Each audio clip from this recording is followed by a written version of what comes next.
इसकी ओड़ी के नीचे रख दे, लोटी के नीचे कर लो ऐसे, जैसे धार निकाला करे। जैसे दूध निकालते समय बाल्टी नीचे रखा करें, ऐसे कहने पकड़ ले इसने। अब गरीबदास जी बालक थे, जैसे संत जी कहते गए, देखो जी ले पकड़ लिया, दूध तो ना आया इसमें, देखियो कहाँ है दूध। परमात्मा बोले अभी आता है। परमात्मा ने उस बछिया के, कबीर परमेश्वर ने बछिया की कमर पे एक थपकी लगाई। थपकी लगाते ही थन लंबे लंबे हो गए वो सतन गौ माता के, और अपने आप दूध उनसे निकलना शुरू हो गया। और वो पात्र भरते ही बंद हो गया। दूध तो बंद हो गया, लेकिन वो थन, वो सतन ज्यों के त्यों लंबे लंबे रह गए, जैसे ब्याई हुई बच्चा दिया हुआ गौ के होते हैं, ताकि ये प्रमाण रहे, आने वाले लोग झूठ ना समझे। जो दर्शक बनकर आएंगे, ये देखने आएंगे कौन सी गाय थी। तो गरीबदास जी उस पात्र को लेकर के जहां कबीर जी परमेश्वर जी विराजमान हो गए थे, जाकर फिर अपने उसी आसन पर जहां पर वो बैठे वार्ता कर रहे थे, उनको जाकर कहा कि ले बाबा जी पी लो दूध, ये तो आपका ही चमत्कार है। परमेश्वर ने आधा दूध पिया, कुछ दूध पिया, और शेष उनको कहा ले भाई बच्चों तुम भी पी लो, ये प्रसाद है भगवान का। जो सियाने बड़ी उम्र के थे वो कहने लगे कि ये तो पाप का दूध है, बिना ब्याई बछिया का दूध हम नहीं पीवे, और इसका ना बेरा कौन सी जाति का है, और जूठा कर दिया इसने। उठ कर चल पड़े। कहते हैं सकल पदार्थ है जग माही, और कर्महीन नर पावत नाही। वो कर्महीन थे जिनके भाग्य में परमेश्वर का वो प्रसाद नहीं था, और वो पुण्यकर्मी प्राणी थे संत गरीबदास जी बालक। उन्होंने कहा ला बाबा जी मुझे दो, मैं पीऊंगा। तो उसने, बच्चे ने वो दूध पिया। तब तक वो बड़े पाली थे, दूर चले गए, गौओं को भी दूर ले गए, वहां चराने शुरू कर दिया, इधर उधर खड़े हो गए अपनी ड्यूटी पर। गरीबदास जी को परमात्मा ने समझाना प्रारंभ किया। कहा बेटा ये मनुष्य जीवन बार बार नहीं मिलता, मानुष जन्म दुर्लभ है, ये मिले न बारंबार। जैसे तरवर से पत्ता टूट गिरे, वो बहोर न लगता डार। मानुष जन्म पाकर नहीं जपे हरि नाम, जैसे कुआ जल बिना भाई बनवाया क्या काम। कबीर लूट सको तो लूटियो, राम नाम की लूट, पीछे फिर पछताओगे, प्राण जहांगे छूटे। नहीं भरोसा देही का, ये बिनस जावे छिन माही। श्वास उश्वास में नाम जपो भाई, और यतन कछु नाही। श्वास उश्वास में नाम जपो, व्यर्था श्वास मत खो। न जाने इस श्वास को, आवन हो क न हो। पृथ्वीपति चकवे गए, जिनके चकर चलंत। रावण सरीखे कौन गुण, ऐसे गए अंत।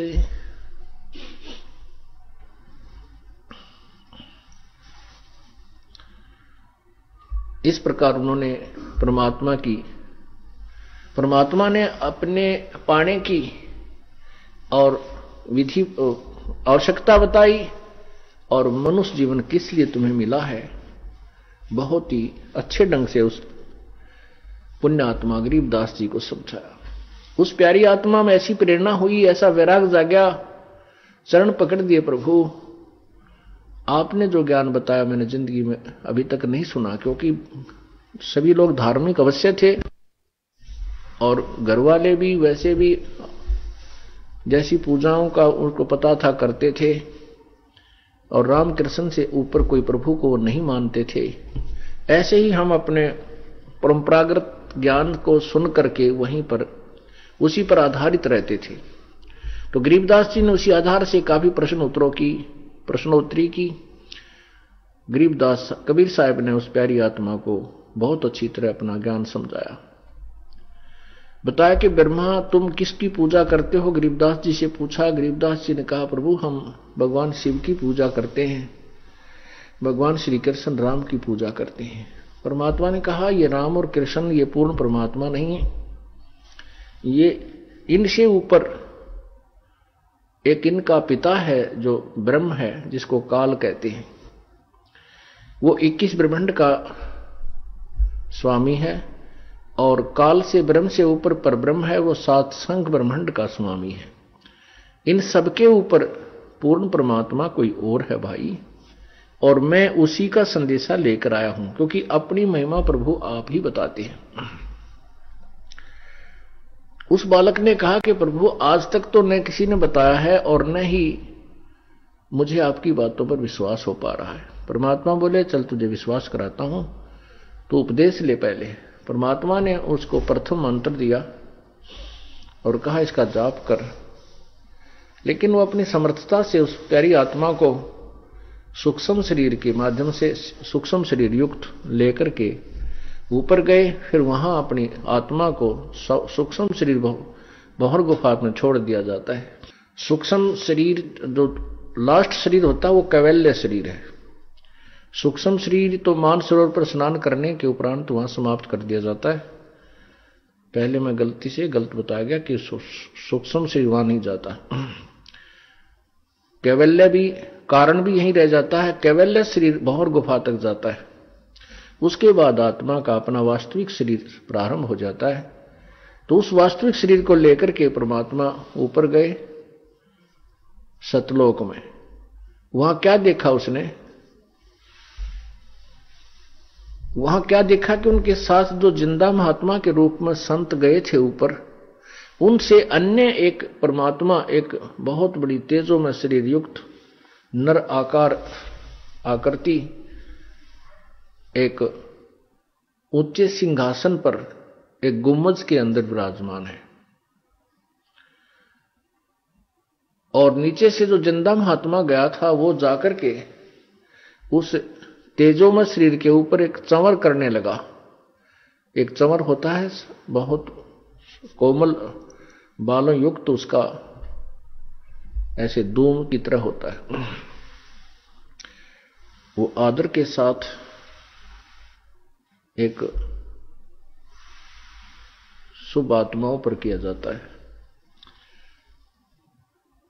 तो गरीबदास बालक के मन में अब अपनी अंदर की जो सोच थी, वो सोच रहे थे कि परमात्मा ये है ऊपर जो सिंहासन पर विराजमान है, और ये जिंदा महात्मा तो इनका कोई नौकर है जो इनके ऊपर चवर कर रहा है। इतना विचार कर ही रहे थे। इतने में क्या हुआ कि जो भगवान तेजों में शरीर युक्त थे, नूर का शरीर उनका बहुत तेजों में था, वो खड़े हुए उसी सिंहासन से नीचे उतर गए और जिंदा महात्मा से वो चंवर ग्रहण किया और कहा, प्रभु विराजमान हो जाओ अपने सिंहासन पर। वो जिंदा महात्मा जो नीचे से गए थे, वो कबीर परमेश्वर, वही उस सिंहासन पर परमात्मा वाले आसन पर विराजमान हो गए। और वो तेजोमय शरीर युक्त प्रभु उस जिंदा वाले महात्मा के शरीर के ऊपर सिंहासन पर बैठे हुए पर चंवर करने लगे। अब गरीबदास बालक सोच रहे थे कि ये क्या भाई, भगवान इस नौकर पर चंवर कर रहा है। इतने में वो तेजोमय शरीर उस जिंदा वाले महात्मा के शरीर में प्रवेश कर गया, अलग अस्तित्व नहीं रहा। जिंदा महात्मा उसी सिंहासन पर विराजमान है और जो चंवर वो तेजों में शरीर युक्त महात्मा भगवान कर रहे थे, वो चंवर अपने आप ऐसे प्रभु की शक्ति से घूमने लगा।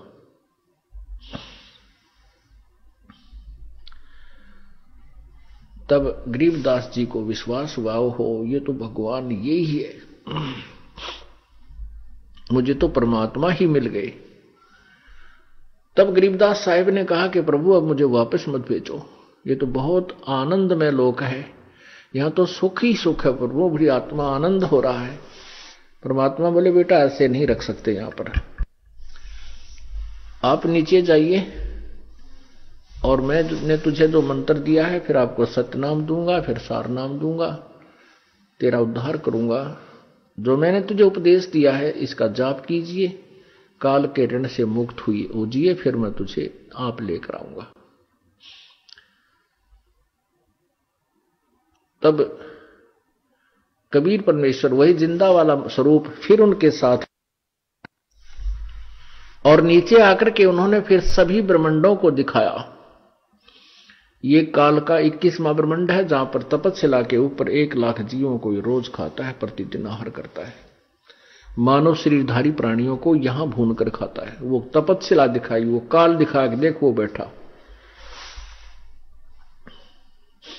ये वो ज्योति निरंजन, ये ब्रह्म है जो ब्रह्म नाम से प्रसिद्ध है इसके ब्रह्मांडों में। ये वो ब्रह्म सामने बैठा, ये साकार है। ओछा माथा बिल्कुल छोटा सा माथा है, और लंबे लंबे 2 बड़े दांत हैं इसके, और पीछे बाल बड़े हैं, आगे से कुछ गंजा है। इस रूप को देख करके गरीबदास जी कहने लगे ये है यहाँ का भगवान, कि ये है ब्रह्मा विष्णु महेश का पिता। इसको श्राप लगा हुआ, इसने सतलोक में एक नालायकी कर दी थी, जिस कारण से इसको श्राप लगा है 1,00,000 मानव शरीरधारी प्राणियों को का आहार करने का, 1,25,00,000 उत्पत्ति करने का। अपने इस साप के को से शापित होकर के ये 1,00,000 मानव शरीरधारी प्राणियों के आहार करने के लिए इसने अपने तीनों पुत्रों को उत्पत्ति, सतिथि और संहार की ड्यूटी दे रखी है। उनको ये सच्चाई नहीं बताता, उनके सामने भी नहीं जाता। वो भी समाधि लगा लगा कर इसको देखना चाहते हैं, लेकिन उस प्रकार की साधना से वो सिद्धि युक्त हो जाते हैं, उसका तप बन जाता है, तब से उनको वहां का राजा बना देता है, और सिद्धियां दे करके वहां के सब कार्य ये उन्हीं से करवाता है। फिर जब वो शक्तिहीन भक्तिहीन हो जाते हैं तो उनको 84 लाख योनियों में उन अपने पुत्रों को भी डाल देता। उनने की तो कहना ही क्या है।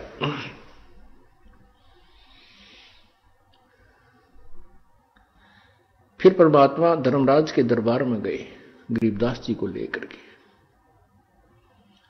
वहां जब धर्मराज यहां का जो न्यायाधीश है उसके दरबार में पहुंचे, तो धर्मराज ने जो चीफ जस्टिस ऑफ काल, इस काल का जो चीफ जस्टिस है, ब्रह्मा विष्णु से महेश के सामने भी वो कुर्सी त्याग कर खड़ा नहीं होता। कबीर परमात्मा के जाते ही उसने अपना चेयर त्याग दी और प्रणाम किया कि प्रभु विराजमान हो। और जैसे बड़ा अधिकारी छोटे अधिकारी के ऑफिस में जाता है, अधिकारी उसको प्रणाम करता है, जी सर करता है, और उसने जो आदेश देना होता है वो बड़े रौब से देता है, ऐसा करना है, आपने ऐसा जाना है, वहां ऐसा करना है।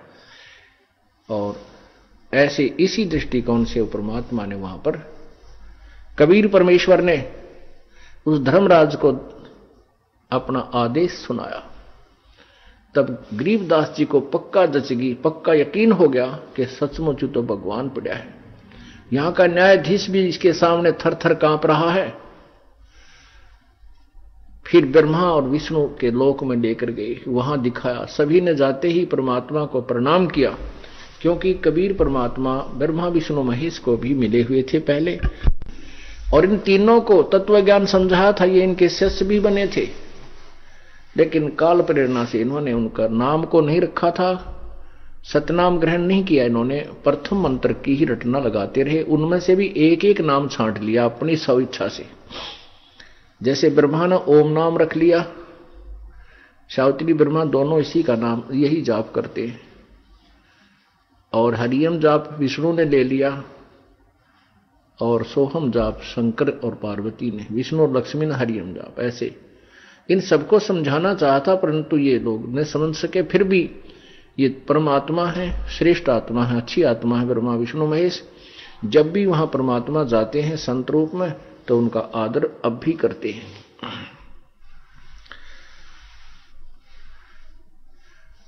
परमेश्वर उनको ऊपर के ये सब स्थान और सतिथि भगवानों की दिखा रहे थे। पीछे से क्या होता है कि 1-2 घंटे के बाद वो पाली जो बड़े बड़े थे वो कहने लगे रहे, वो लड़की का लड़का भांजा, वो कहां, उसने बुलाओ, बाबा जी तो चला गया दिखा है, वो तो नजर नहीं आ रहा है। तो एक जना जाकर देखा, उस पेड़ के नीचे ऐसे बैठे हैं, उनका शरीर ऐसे स्थिर है।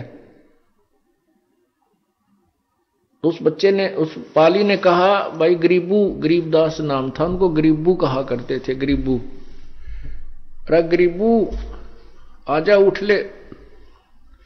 अब वो देखा कि ये तो बड़ा समाधि लाए बैठा है भगत की तरह। कई आवाज लगाई, रे गरीबू आजा भाई, तेरा समय हो गया, अपनी गायों को घेर। अब वो कहां, गरीबू तो ऊपर जा चुके थे, वहां तो केवल ऊपर का कवर रखा था।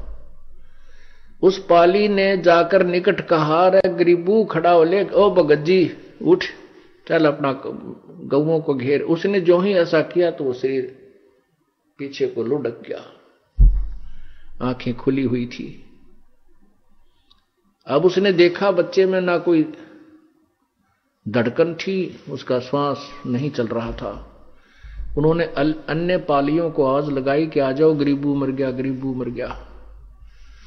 अब इस बात को सुनकर वह सारे भागकर दौड़कर आए, बच्चे के पास देखा, उन्होंने सचमुच ये तो निष्प्राण है।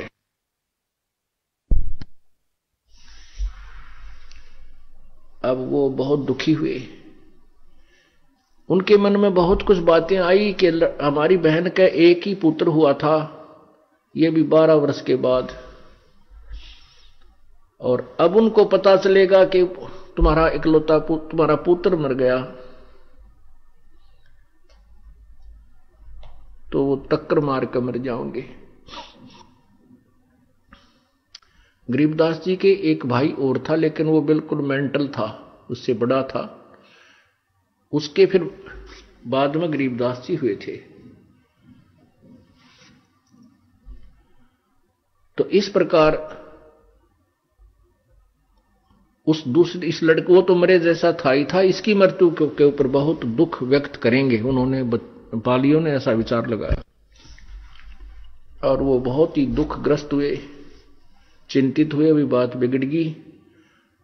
तो उन्होंने कहा भी 1-2 जना गांव में जाओ और सूचना दो, अभी तो बताना ही पड़ेगा। तो गांव में 2 पाली भाग कर गए। वहां से 1.5 किलोमीटर की दूरी पर गांव स्थित है। वहां उस स्थान पर अब यादगार भी बनाई हुई है कि यहां कबीर परमात्मा आए थे, गरीबदास जी को दर्शन दिया था, उस पर पूरा विवरण लिखा हुआ है। गांव में दौड़कर गए, उन्होंने जाकर जो ही बताया, छोटा सा गांव था, 30-40 घर थे। एकदम सभी को एक बहुत ज्यादा दुख हुआ, क्योंकि एक बहुत बड़े जमींदार का पुत्र, एक ही पुत्र था, यानी दूसरा तो कंडम था, और उसी की मृत्यु हो जाए। माता पिता ने सुना तो दोनों बेहोश हो गए, अचेत हो गए अपने बेटे की मृत्यु सुनकर। गांव के कुछ लोग इकट्ठे हुए और फिर वो उस खेत की तरफ प्रस्थान किया। वहां से बच्चे के शव को ले आए गांव में। शाम के समय फिर उसका अंतिम संस्कार करने के लिए शमशान घाट पर उठा ले गए। सूर्य अस्त होते होते उनका अंतिम संस्कार करना था। चिता बना दी, बच्चे के शव को उसके ऊपर रख दिया। हाहाकार मची हुई थी। इतने में परमेश्वर ने कहा कि जा बेटा, तेरे शरीर को खराब करने वाले हैं वो लोग, वापस जा, अब गुणगान कर मेरे दिल खोल कर, मैं तेरे साथ रहूंगा। डंडोरा पीट दे सच्चाई का। जो ही अग्नि लगाने की तैयारी कर रहे थे, तभी क्या देखते हैं, एक बार फिर देखते हैं थोड़ी सी देर कहीं इसमें कोई श्वास ना आ जाए। जो ही वो दोबारा देखने लगे, एक आध ऊपर लकड़ भी लगा रहा था। इतने में सारे शरीर में कंपन हुई। जो बंधन बांध रखे थे उस अर्थी के ऊपर, वो अपने आप कट गए, टूट गए।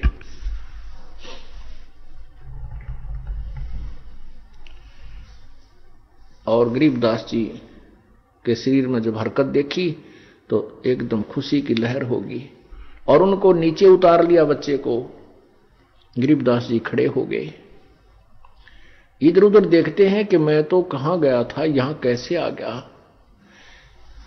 यदि वही शरीर होता और बैठे बैठे वापस आ जाते तो गरीबदास जी भी ये सोचते मैंने सौपन देखा है। जब उन्होंने देखा कि तेरा तो काम कर दिया था इन्होंने, अगर 2 मिनट भी लेट हो जाती वापस आने में 2 मिनट भी देर हो जाती, तो उनको वो चेतना बन गई को हो मैं तो सचमुच सतलोक गया था और वहां के सब ब्रह्मांड मैंने देखे थे। फिर परमात्मा कबीर जी ने गरीबदास जी महाराज जी का ज्ञान योग खोल दिया, अर्थात वो तत्व ज्ञान उनके अंदर फीड कर दिया, और वो प्यारी आत्मा और कुछ नहीं बोल रहे थे, ये अमृतवाणी बोलनी शुरू कर दी। पर पट्टन वह परलोक है जहां अदली सतगुर सार, भक्ति हेत से उतरे पाया हम दीदार। अलल पंख अनुराग है सुन मंडल रह थीर, दास गरीब उधारिया मोह सतगुरु मिले कबीर। फिर उनको ये ज्ञान हुआ और ये अमृतवाणी बोला करते थे, मन तू सुख से चल रे सुख के सागर, जहां शब्द से तू सिंदूरत नागर। सबको ऐसे सुनाते थे, कोटि जन्म तन भर मत हो गए, कुछ ना हाथ लग्या रे, कुकर शुकर खरबया बोरे, कौआ हंस बुगारे। कोटि जन्म तू राजा की, ना मिटी न मन की आशा, भिक्षुक होकर दर दर घूम्या, मिला न निर्गुण रासा। इंद्र कुबेर ईश की पदवी, ब्रह्मा वरुण द्रुम राया, विश्वनाथ के पुर को जाके फिर भी उल्टा आया। असंग जन्म तन मरता हो गए, जीवित क्यों ना मरे रे, द्वादश मद मैल मठ बोरे, बहुर ना दे धरे रे। दोजक भस्त सभी तैं देखे, राजपाट के रसिया, 3 लोग से तरपत नाही, ये मन भोगी खसिया। सतगुरु मिले तो इच्छा मेटे, पद मिल पदे समाना, चल हंसा उस लोक पठाऊं, जो आदि अमर अस्थान। 4 मुक्ति जा चप्पी करती, माया होरी दासी, दास गरीब अभय पद पर से मिले राम अविनाशी। अब वो इस तरह की वाणियां बोलने लगे। गांव वाले भोले भाले थे, उन्होंने सोचा कि भाई, उन पालियों ने आकर बताया था कि एक बाबा जी आया था और उसने कुंवारी बछिया का दूध निकाला, अपनी थबकी मार दी। हमने तो पिया नहीं और इस लड़की के लड़के ने पी लिया और यूं मर गया, उसके जंतर मंत्र के दूध को पीकर ये मर गया। उन गांव वालों ने सोचा कि ये लड़का पता नहीं कि ऊट पटांग बोलने लग गया, मेंटल हो गया यो। उन्होंने सोचा ये पागल हो गया और शुक्र बनाया परमात्मा का, ए भगवान कोई बात नहीं, जैसा भी बावला ठोला है यो जीवित हो गया, हमारी लड़की गांवों की बेटी इसको देखकर जीवित रहेगी, और नहीं तो वो भी मर जाती। उन्होंने ये सोचा कि कोई बात नहीं, पागल हो गया तो हो गया, पर यह जी गया, ये बहुत जीवित हो गया, ये बहुत बड़ी बात है। और बेटी रानी जो है, रानी नाम था उनका, ये जीवित रहेगी अपने बेटे को देख करके।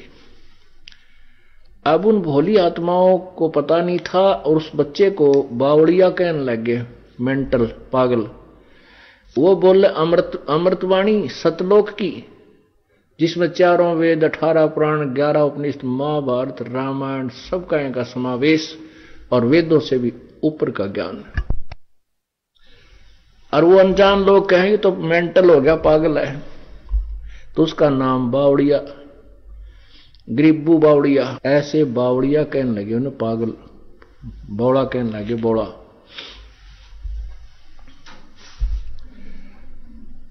अब क्या बताएं, परमात्मा के ज्ञान बिना, आध्यात्मिक ज्ञान बिना, उस भगवान को, उस परमात्मा से परिचित पुण्यात्मा जो आंखों देखा हाल बता रही थी, उसको तो बावड़ा कहने लगे। और जो अनाड़ी, जो कति कहें का ज्ञान नहीं, उनको महर्षि, उनके ऊपर पंडित जी, बड़े गुरु जी, वाह ये तो महापुरुष पड़े हैं, है, उन गांव के गोरा धूना ला के सुल्फे पाड़ा ने उनको वो संत मानते रहे। और जो परमात्मा से परिचित आत्मा थी उनको नेग्लेक्ट कर दिया। उस अज्ञान के आधार पर जो वो अज्ञानी गुरु और ऋषि हमें बताया करते थे। 3 वर्ष के बाद जब गरीबदास साहिब 13 वर्ष के हो गए, उस समय एक दादू जी का अनुयायी संत दादू जी, इनको भी परमात्मा मिले थे। दादू जी जब 7 वर्ष की आयु के थे, उस समय बच्चों के साथ खेल रहे थे, वहां वो आकर के कबीर परमात्मा जिंदा महात्मा के रूप में उनको मिले थे। उनको ज्ञान समझाया था और उनके आत्मा को भी ऐसे निकाल ले गए थे और वो बच्चा वहां मृत तुल्य हो गया था। 3 दिन और 3 रात तक दादू जी बेहोश रहे थे। उनके शरीर में कंपन थी। लोगों ने जलाया इसलिए नहीं कि वो शरीर अभी जैसे अचेत होता है, मृत तुल्य नहीं थे, अचेत जैसे हो जाता है और शरीर में धड़कन और श्वास चलती रही। ये भी एक सिद्धि होती है परमात्मा के पास कि जीव निकाल लेता, शरीर यूं का त्यों चलता भी रह सकता है और बिल्कुल मिट्टी हो जाए उसको भी वो जीवित कर सकता है।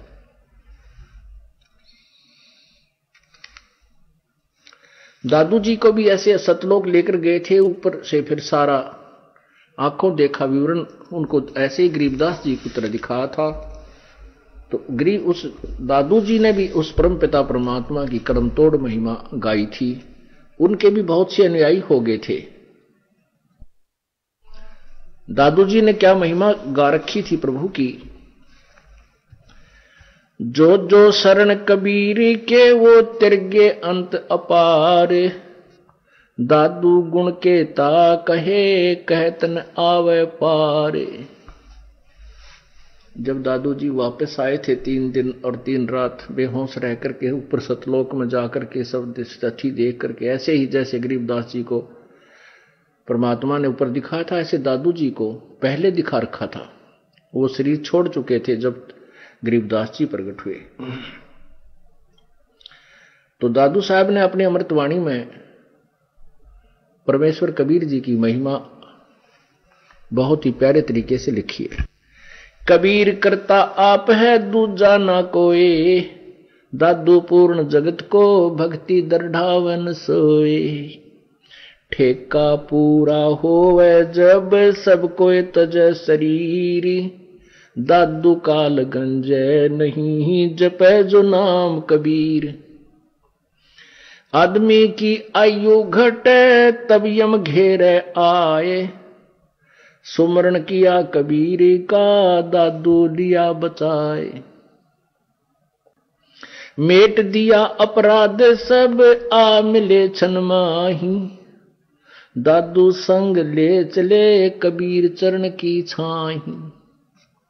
सेवक देव निज चरण का दादू अपना जान, भृंगी सत्य कबीर ने कर लिया आप समान। दादू अंतर्गत सदा छिन छिन सुमरन ध्यान, वारो नाम कबीर पर पल पल मेरा प्राण। सुन सुन साख कबीर की ये काल नवावे माथ, धन धन तीनों लोक में दादू जोड़े हाथ। केरी नाम कबीर का विषम काल गजराज, दादू भजन प्रताप से ये भाग्य सुनत आवाज। पल एक नाम कबीर का दादू मन चितलाए, हाथी के असवार को हो स्वान काल नहीं खाए। सुमरत नाम कबीर का कटे काल की पीर, दादू दिन दिन ऊंचा परमानंद सुखसीर। दादू नाम कबीर की जय कोई लेवे ओटे,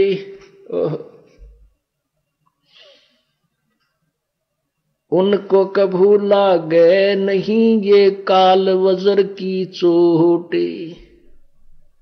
और संत सब कूप हैं केते झरिता नीर, दादू अगम अपारे है वो दरिया सत्य कबीर। अब ही तेरी सब मिटे ये जन्म मरण की पीर, श्वास उश्वास सुमर ले दादू नाम कबीर। कोई सरगुण में रीझ रहा कोई निर्गुण ठहरावे, कोई सरगुण में रीझ रहा कोई निर्गुण ठहराए। दादू गति कबीरी की मोह से कही ना जाए। दादू नाम कबीरी का सुन के कापे काल, नाम भरोसे नर चले हो न बाका बाल। जिनमो को निज नाम दिया सोए सतगुरु हमारे, दादू दूसरा कोई नहीं यो कबीर सिरजनहार। अब क्या बताया दादू साहब ने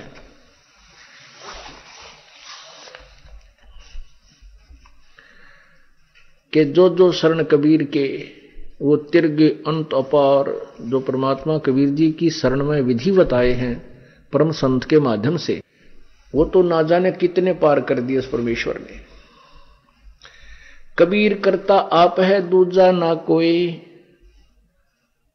दादू पूर्ण जगत को ये भक्ति दृढ़ावन सोए। कबीर परमात्मा आप ही भगवान हैं, सारी सृष्टि के रचनहार हैं, कुल मालिक हैं, और पूरे विश्व को ज्ञान देने वाले वही परमात्मा है। एक ही भगवान वही है जो सर्व संसार को यथार्थ ज्ञान बताते हैं और भक्ति को दृढ़ करते हैं।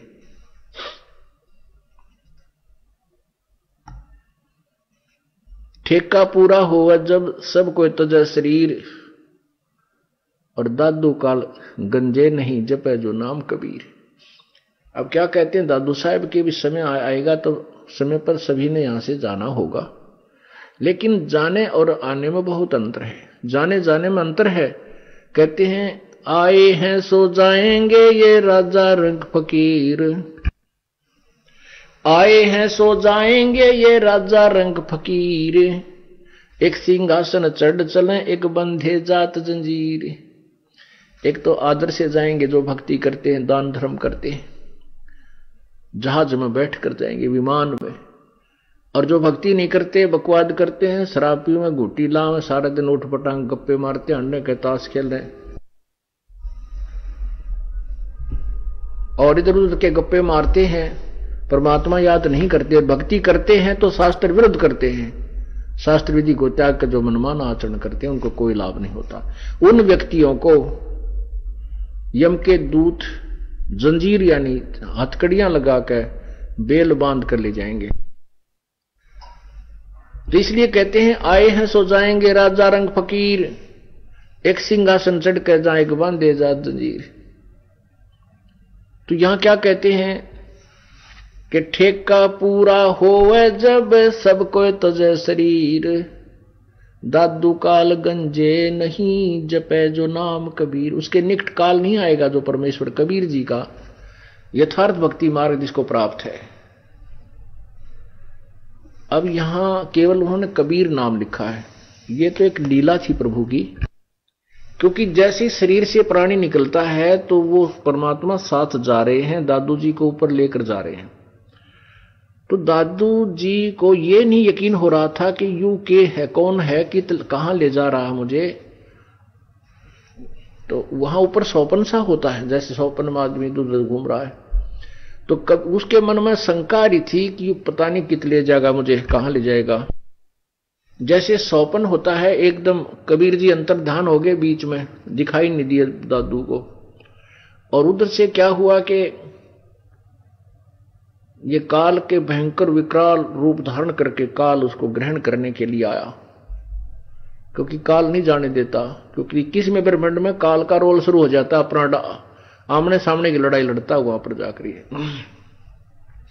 तो कबीर साहब के अंतर्ध्यान होते ही काल एकदम टूट कर पड़ा कि ये आत्मा ऊपर को अलग ऊपर से जा रही है, इसको अभी वापस मोड़ देता हूं, डरा कर उसको मार दूं या कैद करके डाल दूं इधर।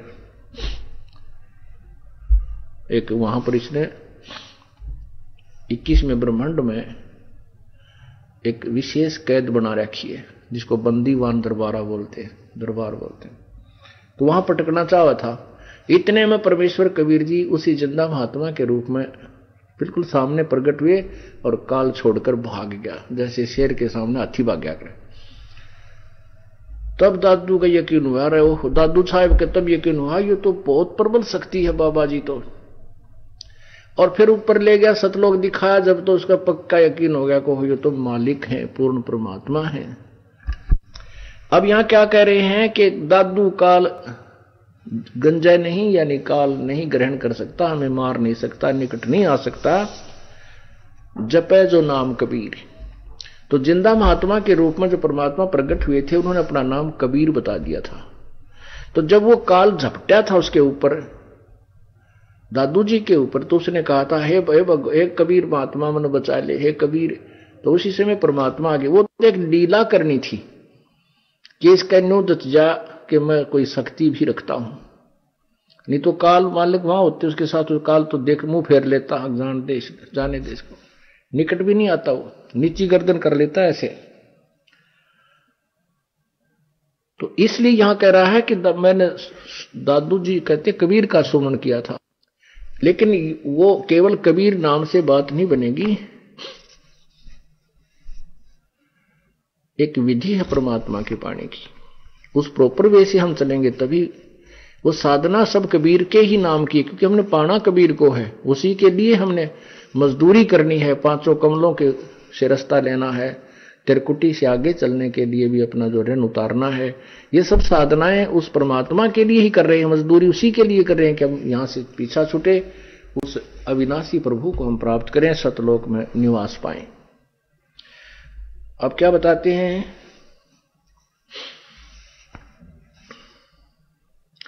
आदमी की आयु घटे तब यम घेरे आए, सुमन किया कबीर का दादू लिया बचाए। अब दादू जी ने तो ये सोच लिया था तू मर गया था, तेरी मृत्यु होगी, और उसने जब बताया कि मैं जिंदा महात्मा का नाम कबीर है, तो कहते हैं दादू जी कहते हैं कि इंसान की आयु जब कम हो जाती है तो काल के दूत काल आ जाता है, यम। और मैंने कबीर जी को याद किया था, मेरे को आते ही बचा लिया। तो ये लीला प्रभु ने की थी ताकि ये मेरा गुणगान कर सके। आदमी की आयु घटे तब यम घेरे आए, सुमन किया कबीर का दादू लिया बचाए। मेट दिया अपराध सब आ मिले छन माही, दादू संग ले चले कबीर चरण की छाए। अब अपने ही चरणों के साथ जो कहा बेटा मेरे साथ आ जा, तो काल कुछ नहीं कहेगा, तो अपने साथ लेकर के ऊपर सतलोक को चले। दादू सेवक देव निज चरण का, दादू अपना जान, भृंगी सत कबीर ने कीन्या आप समान। दादू अंतर्गत सदा छिन छिन सुमन ध्यान, दादू अंतर्गत सदा छिन छिन सुमन ध्यान, वारो नाम कबीर पर पल पल मेरे प्राण। सुन सुन साख कबीर की काल नवावे माथे, धन धन तीनों लोक में दादू जोड़े हाथ। साख माने होती है महिमा, परमात्मा कबीर जी की कहते हैं मेरी तो साख बिगड़गी। साख माने सतिथि, साक्षी, उसकी समर्थता का प्रमाण। तो कहते सुन सुन साख कबीर की, जैसे हम कबीर परमात्मा की महिमा गाते हैं, ये सर्वशक्तिमान है, सारी सृष्टि का रचनार है। कहते हैं काल भी नीचे गर्दन कर ले, है बात तो काटेगी कह रहा है। कहते हैं सुन सुन साख कबीर की काल नवावे माथ,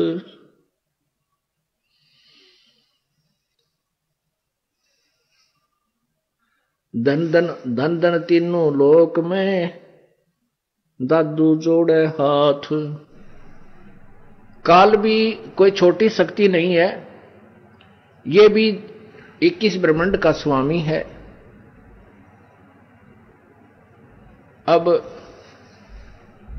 जैसे हाथी होता है, हाथी शेर के अतिरिक्त अन्य प्राणियों में, शेर आदि चीता जो उसी की जाति के हैं, उनको छोड़कर बाकी प्राणियों में बहुत मजबूत है। तो ऐसा समझो, हाथी तो समझो काल को, और केरी शेर, बब्बर शेर जिसको कहते हैं, वो समझो कबीर परमेश्वर के नाम को, कबीर परमेश्वर को, यानी उसकी शक्ति को। केरी नाम कबीर का ये विषम काल गजराज, दादू भजन प्रताप से ये भाग्य सुनत आवाज। केरी नाम कबीर का, परमात्मा का जो वास्तविक मंत्र है वो समझो केरी बब्बर शेर जानो। उसके नाम के ही ऐसे आवाज से उसके सिमरनते हैं, सच्चाई सत्य सिमरनते हैं, सतनाम से, उस सार नाम से। कहते हैं ये काल ऐसे भाग लेता है जैसे इस जंगल में शेर दहाड़ मारता है तो हाथियों का झुंड भाग लेता है और लीद कर देता है कि आ गया ऊपर खाओगा तुझे। और कितना मजबूत होता हाथी, और शेर की दहाड़ के सामने वो लीद करके भाग लेता है एक दूसरे से आगे।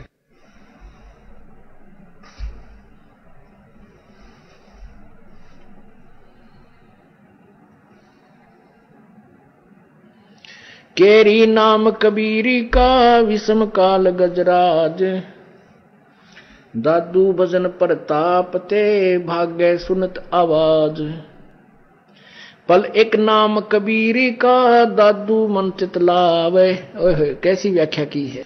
पल एक नाम कबीरी का दादू मन चित लाए, अस्थि के असवार को स्वान काल नहीं खावे। कहते हैं जो परमात्मा की कबीर जी की शरण में आ गए हैं वो तो ऐसे जानो जैसे हाथी पर विराजमान हो गए हैं।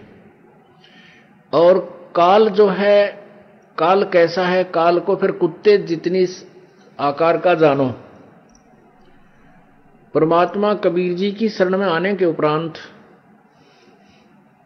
फिर काल की स्थिति से, हम काल की रेंज से, काल की रीत से, उसकी पहुंच से हम इतने सेफ हो जाते हैं, सुरक्षित हो जाते हैं, जैसे हाथी पर विराजमान व्यक्ति को कुत्ता नहीं हानि पहुंचा सकता, किसी सूरत में नहीं पहुंचा सकता। मतलब क्वाइट सेफ हो जाते।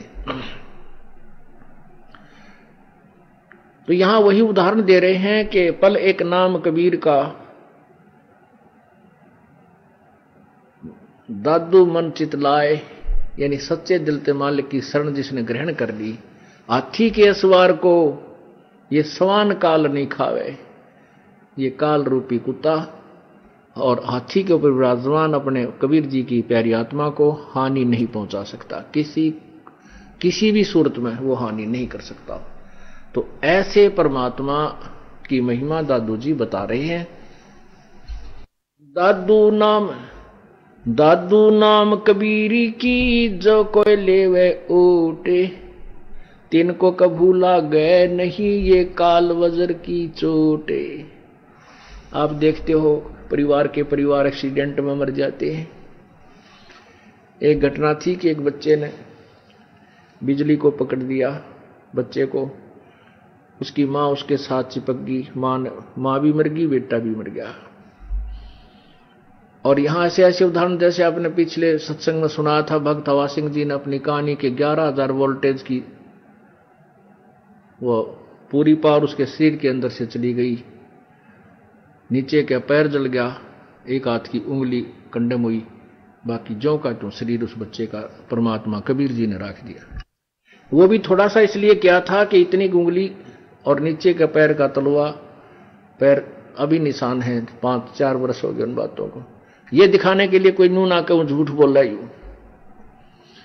और उसके शरीर से भी मुर्दे जैसी बदबू आ रही थी जब वो उठकर खुद घर पे आ गया। तो ऐसे कहते हैं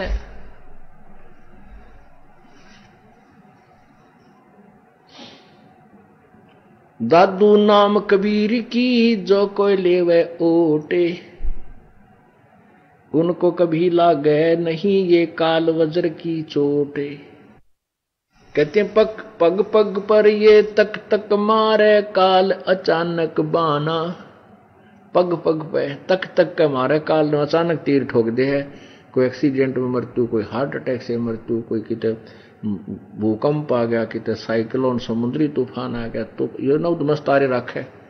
लेकिन कबीर परमात्मा की शरण में आए हुए पुण्यात्मा को जो मर्यादा में रहता है उसको काल का कोई अटैक नहीं हो सकता। जब लग, कबीर जी कहते हैं, जब लग हंसा हमरी आना, काल लगे नी तेरा बाना। कि जब तक हंस हमारी मर्यादा में रहेगा, हमारी आना, आन माने आन कान, मर्यादा, मर्यादा ये हमारे नियम है जो परमात्मा के भक्ति में बाधक है, उन नियमों का हमने पालन करना होगा, तभी हम सफल होंगे। और संत सब कूप हैं केते झरीता नीर, और संत सब कूप हैं केते झरीता नीर, दादू अगम अपार है ये दरिया सत्य कबीर। अब क्या बताते हैं कि अन्य संत, अब जैसे हम कबीर जी की महिमा बताने लगते हैं अपने भगवान की, तो किसी भी गांव नगर में कोई बाबा कभी रहा हो, कोई संत, तो वो अपने उस बाबा की सुनानी शुरू कर देता है कि हमारे संत ने ऐसे कर दी थी, हमारे गांव में एक बाबा जी रहा करता, उसने ऐसे कर दिया था, ऐसे कर दिया था। अब परमात्मा कहते हैं, दादू साहब कहते हैं कि वो संत भी कुछ शक्ति युक्त थे, लेकिन वो समर्थ नहीं थे। उनका अपना भी जन्म मरण मोक्ष, जन्म मरण समाप्त नहीं हुआ, और आप जी का तो वो कर ही नहीं सकते। तो उसकी तुलना करते हैं कि जैसे एक कूप होता है, कुआं, वो कुएं में भी जल है, लेकिन वो सिंचाई आदि पूर्ण रूप से नहीं कर पाएगा। तो कहने का भाव ये है कि थोड़ा बहुत लाभ सभी दे देते हैं, लेकिन पूर्ण मोक्षदायक, पूर्ण लाभदायक केवल एक ही प्रभु है, वो कबीर है। और संत सब कूप हैं केते झरीता नीर, झरीता नीर बोलते हैं झरने से तो पानी आ रहा होता है, और कुछ कूप कुएं हैं। और दादू अगम अपार है ये दरिया सत कबीर। ओए होए, कहते कबीर परमात्मा तो दरिया, दरिया समझो जैसे गंगा दरिया, पानी भी निर्मल और अथाह। आइए अब हम उन श्रद्धालुओं के अनुभव जानते हैं जो जगत गुरु तत्वदर्शी संत रामपाल जी महाराज जी से दीक्षा प्राप्त कर चुके हैं तथा उनके द्वारा बताए गए भक्ति मार्ग पर चल रहे हैं। नमस्कार जी। सत साहिब जी। क्या नाम है जी आपका? जी मेरा नाम सुमन जटियान है। बहन जी आप कहाँ से हैं? जी मैं कपाल मोचन, जिला यमुनानगर, हरियाणा से। संत रामपाल जी महाराज की शरण में आप कब आए? जी मैं संत रामपाल जी महाराज की शरण में 9 दिसंबर 2017 को आई। संत रामपाल जी महाराज की शरण में आने से पहले क्या आप कोई भक्ति साधना भी करती थी? संत रामपाल जी महाराज की शरण में आने से पहले मैं देवी देवताओं की भक्ति करती थी, और पितृ पूजा करना, सोमवार के व्रत रखना, देवी की मतलब दुर्गा की पूजा करना, या फिर श्याम जी के जैसे एकादशी के व्रत रखना, ये सब पूजाएं करते थे। इन सभी भक्ति करने से मेरे को कोई लाभ नहीं हुआ। हमारे घर में बहुत ज़्यादा क्लेश रहता था। शादी के बाद जैसे मेरे हस्बैंड ड्रिंक करते थे, वो लड़ाई झगड़े करते थे, उन दिनों मैं व्रत भी रखती थी। कई बार तो ऐसा होता था जैसे मैंने व्रत रखा है, शाम को जैसे मैंने पूजा करनी है, उसी टाइम जैसे ये ड्रिंक करके आए हैं, लड़ाई झगड़े होते थे, बहुत क्लेश होते थे, मतलब कोई सुख नहीं था उस टाइम। बहन जी संत रामपाल जी महाराज की शरण में आने का क्या कारण बना, कैसे आना हुआ? सर संत रामपाल जी महाराज की शरण में मैं ऐसी आई कि 2014 में अगस्त में यमुनानगर में डाइट कॉलेज में जैसे मेरा एज ए प्रोजेक्ट के अंडर एक मास्टर ट्रेनर में नंबर पड़ा, तो उस टाइम वहाँ पे एक मैडम रहते थे, तो वो भी मेरी तरह इतने जिज्ञासु थे कि परमात्मा जैसे एक कहते हैं कौन है, कैसे हैं, वो भी बताते थे कि मैं भी व्रत रखती हूँ। वो भी मेरी तरह मतलब आन उपासनाएं करते थे, देवी दुर्गा की पूजा करना या मतलब दूसरे देवताओं को मानना। उन दौरान मतलब भागवत पढ़ रही थी, जैसे मेरे फ़ोन में डिजिटल में मैंने भागवत की हुई थी, मेरे को पंजाबी आती थी, संस्कृत नहीं आती थी, तो मेरी जिज्ञासा बहुत थी कि ऐसा इसमें क्या है, हर कोई पढ़ता है। तो उन दिनों वो मैडम भी ऐसे ही पढ़ रहे थे। मेरे को अभी भी याद है कि जब यहाँ पे कुरुक्षेत्रा में गीता जयंती में मेरे को एक मैडम आते थे हमारे साइकोलॉजी के, उन्होंने हमें एक किताब दी जिनका नाम था गहरी नज़र गीता में। तो वो कहते हैं कि गीता जयंती पे कुछ लोग मतलब ये पुस्तकें लेके मतलब बता रहे थे कि ये पढ़नी चाहिए, तो मैंने सोचा कि आप भागवत पढ़ते हो तो आप लोगों के लिए ले आऊँ। सभी ने अपने डोरे में रख दी। तो मेरे को इतनी जिज्ञासा थी कि मैं फोन से छोड़ के मैंने सोचा कि फोन में दिक्कत पड़ती है तो मैं इसको पढूं। जब मैंने उनको पढ़ा तो मैंने उन मैडम को बताया जो मेरे साथ क्लर्क है वहां पे। तो वो कहते हैं मैडम नहीं ऐसे सुना मैंने इनके बारे में। मैंने कहा आप ज्ञान पढ़ो ना, पहले ये देखो कि इसमें कितने अच्छे तरीके से एक्सप्लेन किया है कि मैं जो डिजिटल में पढ़ती मेरे को समझ नहीं आती थी, अभी ये अच्छे से समझ आ रही है। तो ऐसे ही वो मेरे साथ समझने लगे। ऐसे ही पढ़ते पढ़ते हमारे अंदर जिज्ञासा हुई कि ये तो बहुत अच्छे संत हैं, समाज में इतना सुधार कर रहे हैं और मतलब पूर्ण तरीके से की भक्ति इन्होंने बताई है। तो मैंने उनको मैडम को कहा कि आप पता करो कि नाम दीक्षा कैसे ले सकते हैं इनसे। 1 साल ऐसे ही सर बीत चुका था। तो दूसरी जो गीता जयंती आई उस पे वो मैडम और उनके हस्बैंड वहां गीता जयंती पे उन भक्तों से उन्होंने पूछा कि नाम दीक्षा कैसे ले सकते हैं। तो हमने नाम दीक्षा के बारे में पता किया तो हमने 9 दिसंबर 2017 को नाम दीक्षा प्राप्त की संत रामपाल जी महाराज से। बहन जी, हमने सुना है कि श्रद्धालुओं को संत रामपाल जी महाराज से नाम दीक्षा लेने के बाद बहुत सारे लाभ प्राप्त होते हैं, तो क्या आपको भी लाभ प्राप्त हुए? सर, संत रामपाल जी महाराज से नाम दीक्षा लेने के बाद सबसे जो मुख्य लाभ, जो जैसे लोग भटकते रहते हैं कि परमात्मा कौन है, हमें एक मोक्ष का मार्ग मिला है जिसमें जन्म मरण से हम बच सकते हैं कि बार बार हमें 84 में नहीं पढ़ना पड़ेगा। हमें आज पता चला कि हम जो ये दुख भोग रहे हैं हमारे पीछे के जो प्रारब्ध हैं उनकी वजह से ये है। लेकिन सारे गुरु कहते हैं कि ये प्रारब्ध आपको भोगना पड़ेगा। सिर्फ संत रामपाल जी महाराज जी ये कहते हैं कि सद्भक्ति अगर आप करते हो, उस पूर्ण परमात्मा की भक्ति आप करते हो तो आपको ये भोगने नहीं पड़ेंगे। तो सबसे मुख्य लाभ तो ये है कि मुझे मोक्ष का ये मार्ग मिला। दूसरा लाभ सर जी ये हुआ कि जैसे ही मैंने नाम दीक्षा दिसंबर 17 में ली थी, 2-3 महीने के बाद मैंने कुछ भक्तों से बात की। मेरे को पता चला कि भक्तों के कैंसर तक के रोग ठीक हो जाते हैं। तो मेरे को एक भगवती ने कहा कि आप भी एक बार अपनी अरदास लगा के देखो। सर जी, मेरे यूट्रस में रसोली थी तो मैंने परमात्मा सदगुरु रामपाल जी महाराज से अरदास लगाई कि परमात्मा आप तो सब कुछ कर सकते हो, जो लोग कैंसर की बीमारी से जूझ रहे हैं उनकी बीमारी आपने ठीक कर दिया, तो मेरी तो ये जो रसोली है कि आप ठीक कर दो, ताकि मैं दूसरे भक्तों को कह सकूं। मैं लोगों को इतने दृढ़ विश्वास से 3-4 महीने के बाद ही कहना शुरू कर दिया था कि इतने लाभ देते हैं। मैं भक्तों की सुनती थी, लेकिन कि मेरे साथ होगी तो मैं दूसरों को कह सकती हूँ कि मेरे साथ ये चीज हुई है। तो आप यकीन नहीं करो कि 1 महीने के अंदर मेरे को अपने आप ही महसूस होने लगा कि आपको कोई बीमारी नहीं है। जो सिम्टम्स मेरे को होते थे, जैसे बार महीने में दिक्कत होना, तो वो सारे बंद हो गए। और जैसे ही मैंने अल्ट्रासाउंड दोबारा से, एक यमुनानगर में गाबा हॉस्पिटल है, उनसे ही मैंने 1 साल पहले अल्ट्रासाउंड कराया था, तो उन्होंने रसोली बताई थी मेरे को। 1 महीने बाद जैसे ही मैंने टेस्ट कराया, उन्हीं से ही मैंने टेस्ट कराने के बाद पता चला कि आपके यूट्रस में रसोली नहीं है। तो दूसरा फायदा मेरे को ये हुआ कि मेरे यूट्रस में जो रसोली थी वो ठीक होगी परमात्मा संत रामपाल जी महाराज की दया से। और इसके बाद जो मेन जिस वजह से घर में क्लेश रहता था, परेशानी होती थी, हम कहीं भी बैठ नहीं सकते थे, उठ नहीं सकते थे। सर जी, जैसे मेरे हस्बैंड ड्रिंक करते थे तो वो लड़ाई झगड़ा करते, हमें ये लगता था कि किसी संगति में पड़े हुए हैं इस वजह से ये करते हैं। लेकिन जैसे ही जैसे पंडितों से ये ज्योतिष से दिखाते थे कि वो कहते थे कि इनके बीच में इतनी वो हो जाएगी कि उनकी जो शादी है वो टूट सकती है, उनका तलाक भी हो सकता है। उन्होंने यहाँ तक कह दिया था कि इनकी आपस में बनेगी नहीं। और जब मेरे हस्बैंड ड्रिंक करते तो ये कहते थे कि इसको ले जाओ, इनके घर छोड़ाओ, मैं इसको नहीं रखूंगा। तो तलाक तक की नौबत हमारे घर में आई थी, जो संत रामपाल जी महाराज की वजह से आज मैं उसी घर में हूँ, बिल्कुल शांति से हूँ। और सर जी, मेरे और मेरे हस्बैंड की नाम दीक्षा लेने के बाद हमने एक दिन, मेरी जो सास है वो राधा स्वामी डेरा ब्यास, उन्होंने नाम दीक्षा ली हुई थी। वो हर संडे को सत्संग में जाते थे, पूजा करते थे। कई साल उन्होंने ये नाम भी रखा, लेकिन उनको कोई भी फायदा नहीं था। उनका बीपी बढ़ता था, उनके घुटनों में दर्द रहता था, परेशान रहते थे। ऐसे ही परेशानी को देख के हम भी परेशान रहते थे कि ये सारा दिन परेशान है, बीमार रहते हैं, दवाइयों का इतना खर्चा होता था।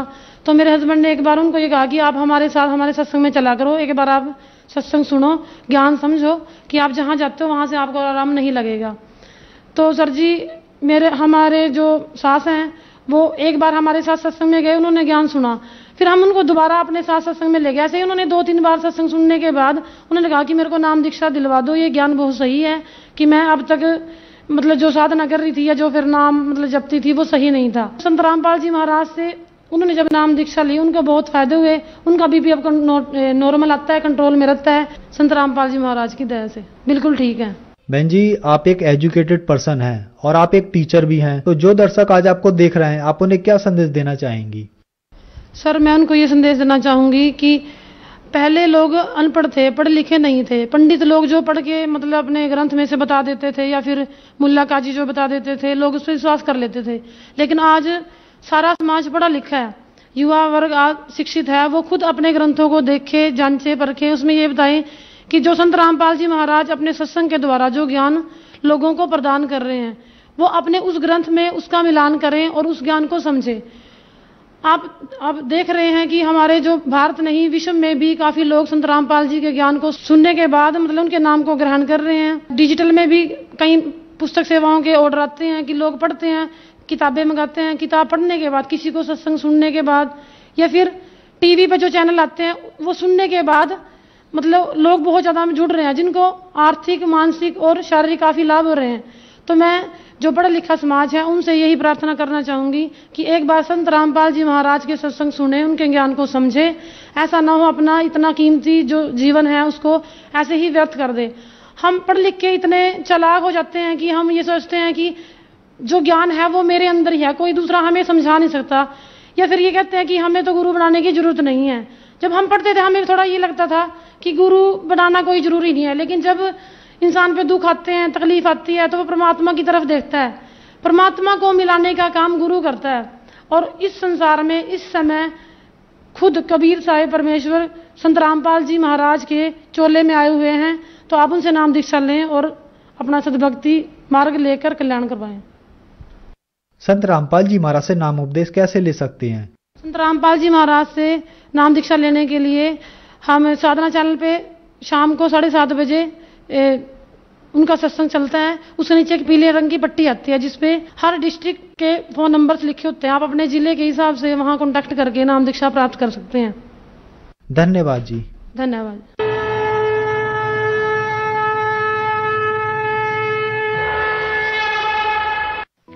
आप सुन रहे थे जगत गुरु तत्वदर्शी संत रामपाल जी महाराज के मंगल प्रवचन।